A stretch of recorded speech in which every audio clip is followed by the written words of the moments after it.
भैया लगातार पब्लिक के बीच से कैसा रिस्पॉन्स मिला? देखिए, लगातार हम लोग हमारा जनसंपर्क कार्यक्रम चला रहे हैं। आज हमारा कार्यक्रम 4 गाँव में था। सुबह हमने फिदेड़ी, बुडाना, गोकलपुर गाँव के अंदर गए, जाटी गाँव में गए। अभी हमारा कार्यक्रम यहाँ 24 नंबर वार्ड में है और लगातार आप देख रहे हैं बारिश हो रही है, उसके बावजूद भी इतनी भारी संख्या के अंदर हमारे बुजुर्ग साथ हैं, माताएं बहनें साथ हैं, नौजवान साथी साथ हैं। ये दर्शा रहा है कि कितना जनसमर्थन कांग्रेस पार्टी को हमें मिल रहा है।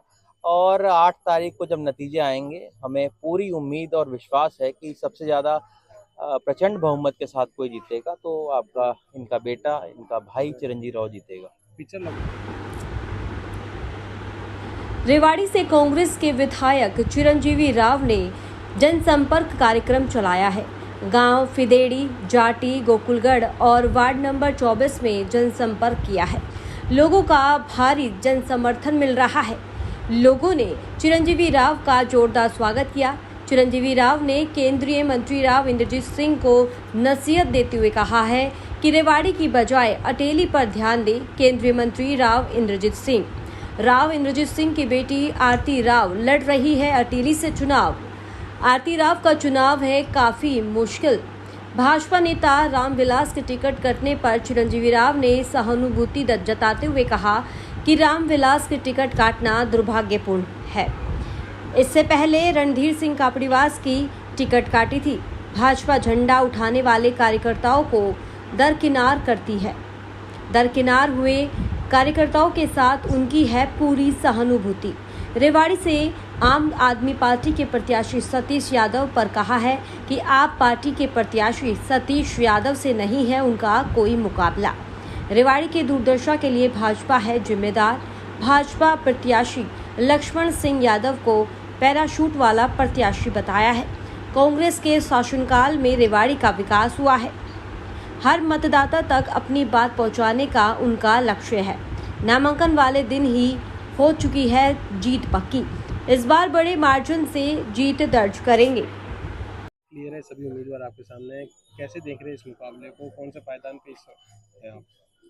देखिए, पिक्चर तो क्लियर हो ही गई थी जिस दिन हमने नामांकन भरा था, जिस तरह से लोगों का प्यार मिला था, आशीर्वाद मिला था। और मुझे लगता है 5 तारीख और 8 तारीख के नतीजे तो एक औपचारिकता है। मेरी कोशिश है कि हर मतदाता तक हम पहुंचे, अपनी बात को रखें। जो 10 साल में बीजेपी ने काम नहीं किए किसी भी क्षेत्र के अंदर, चाहे शिक्षा हो, चिकित्सा हो, आप देखिए आज सुविधाओं का कितना अभाव पूरे हमारे रेवाड़ी क्षेत्र में है। पीने के पानी की समस्या है, सीवरेज ओवरफ्लो की समस्या है। और जो इन्होंने पिछले 10 साल में काम नहीं किया, उसका नतीजा है कि आज लोगों के लिए इतने परेशानी का सबब ही बन चुका है। आप पर कैसी लगातार आरोप लगा रहे हैं कि रेवाड़ी विधानसभा की अनदेखी हुई, उसे कैसे देखते हैं? देखिए, अब जिनके साथ मुकाबला ही नहीं है उनको मैं क्या उनके बारे में कहूँ। देखिए, सीधे तौर पे मैं आपको बताना चाहूँगा कि इस दुर्दशा के लिए अगर सीधे तौर पे कोई जिम्मेदार है तो केवल और केवल भाजपा है, जिसने यहाँ पर काम नहीं किए। 10 सालों में एक चीज़ तो बताएं जो इस इलाके के लिए उन्होंने किया हो। यहाँ पर यूनिवर्सिटी हमने बनाई थी, कॉलेजेस हमने बनाया, ITI हमने बनाया, पॉलिटेक्निक हम लेके आए, जुडिशल कॉम्प्लेक्स हो गया, मिनी सेक्रेटेरिएट है। कहने का मकसद है, नहरों का जाल है। आज कहीं भी आप जाएंगे, आप सामुदायिक भवन जो भी आपको नतीजा दिखाई देगा, उसमें आपको पता चलेगा कि सब कांग्रेस पार्टी की देन है।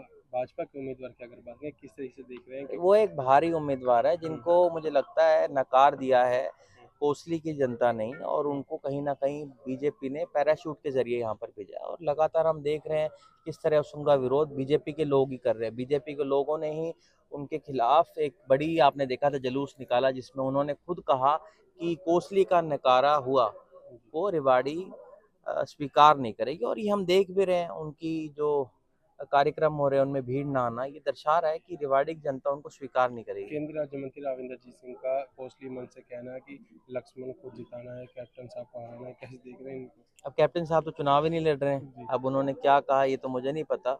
पर मुझे लगता है उनको अपने, उनकी बेटी भी लड़ रही है पहली बार चुनाव, उनको ज़्यादा ध्यान वहाँ केंद्रित करना चाहिए। उनका चुनाव बहुत कठिन डगर उनकी है, उस पर उनको ध्यान देना चाहिए। रामविलास शर्मा की टिकट कटना, नामांकन भर देना, उसके बाद में बड़ा दुर्भाग्यपूर्ण है कि रामविलास शर्मा एक समय के अंदर जो उनके प्रदेश अध्यक्ष थे, उनकी टिकट तक उन्होंने काट दी।